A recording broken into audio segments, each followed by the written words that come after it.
Hello everybody, this is Rem.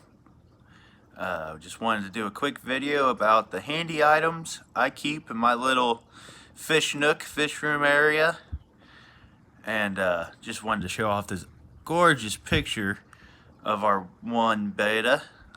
Liz took this picture, had it blown up and printed out. It looks absolutely amazing.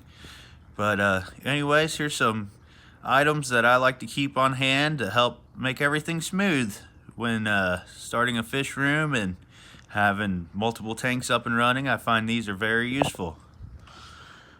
First off, we're going to talk about these three items here. We got a pipette, a baby medicine syringe with measured increments on it, and a measuring spoon. Measuring spoon is 1 teaspoon. Very handy when dosing aquarium salt, ick medicine, all that kind of stuff. It's black, so the ick X and whatnot won't dye it blue. It's 1 teaspoon, so when you're doing aquarium salt and you want to do 1 teaspoon per gallon, maybe 2 teaspoons per gallon, depending on what you're currently fighting with in your fish room. Very handy to have on hand. The baby medicine syringe, I've used this bad boy for a lot of different things. I've used it for feeding baby brine shrimp to different tanks. I've used it for sucking up baby snails out of tanks. We do have planted tanks, and if we see baby snails, they tend to fit inside of there, and I can just suck them right up.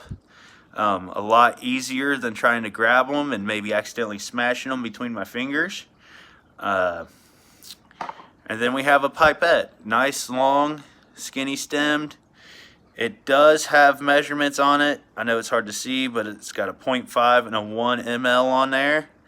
Also we could use to dose medicine and whatnot. Mostly used for target feeding baby brine shrimp. If you got a fish that likes to hide, or in my case, I've got 3 fry in a 3-gallon tank, and it's hard for them to see the food, so I can get in there, kind of put it right above them, let it fall on top of them, they can see it and eat, and you can maintain a healthy fry in smaller batches that way. With this here, you can get a whole big bunch of it. And if you've got, a rainbow shark or something like that that likes to hide and you still want to give him some, you can reach your hand in there into his little cave, give him a little squirt, some brine in there, let him eat it. All that good stuff. Alright, so outside of that, what I also like to keep are these bad boys.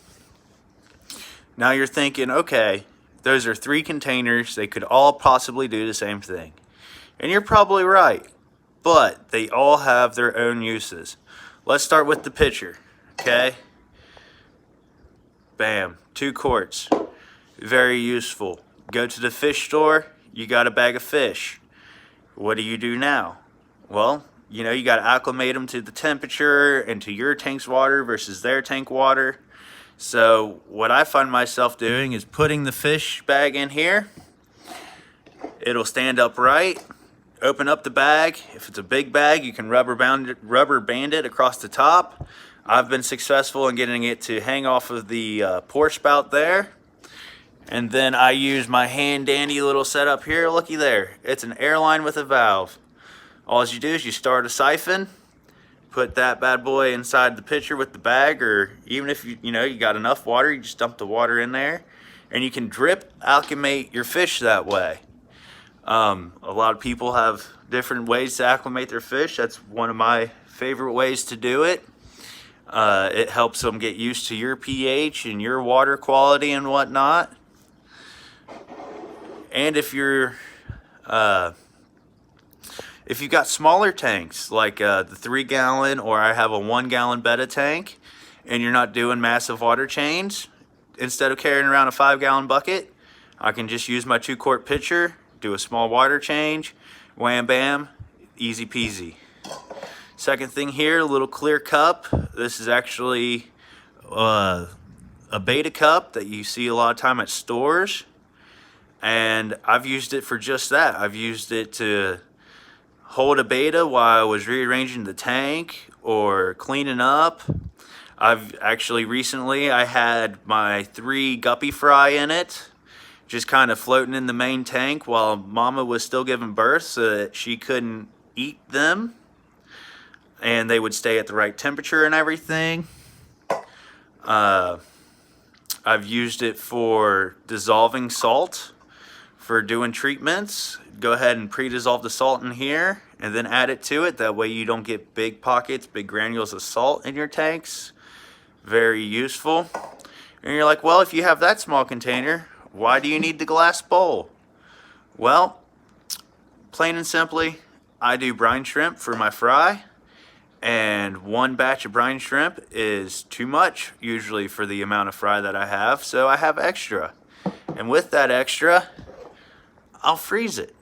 And you notice it's marked fish. That way we don't, serve our guests baby brine shrimp ice cubes.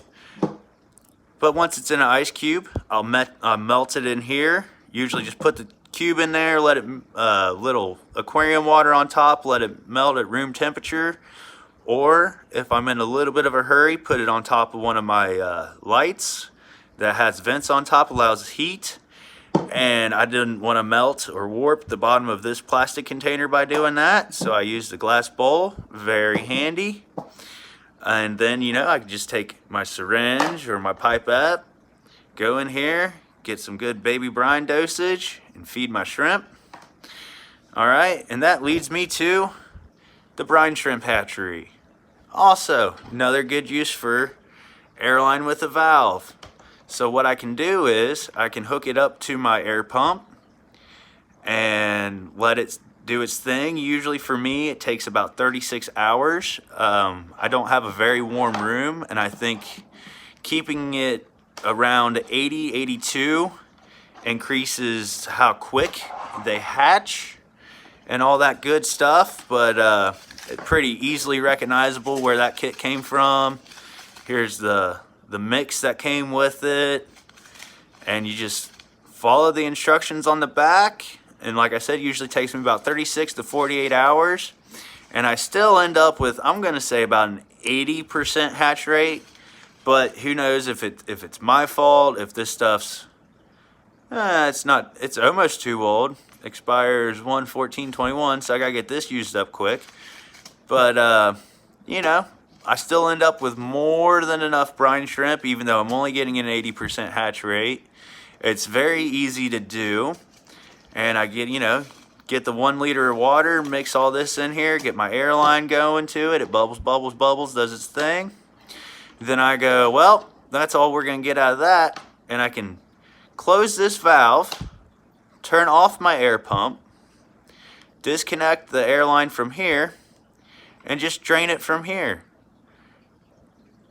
Now what I can do, it makes it very simple. When I notice all the unhatched eggs or egg casings, once you get some of that ickier stuff from the hatchery starts flowing into your cup, you can just turn that bad boy off. Alright, and then I use a coffee filter to strain my baby brine shrimp, rinse them with a little bit of water, usually some off-gassed aquarium ready water, rinse them bad boys off. Go ahead and feed a couple while they're live, and then I'll add just more aquarium water to it. Start making ice cube trays. And yes, you won't get a perfectly consistent per cube type deal, but it's better than throwing it all out. It's better than letting it go to waste. So I just go ahead and freeze it and then melt it, and then I can distribute it to all my tanks that will eat it. And everything seems to work out pretty good. So guys, these are the things that I find are very handy to keep on hand in my fish room. Everybody have a happy Thanksgiving, and I hope you enjoyed the video.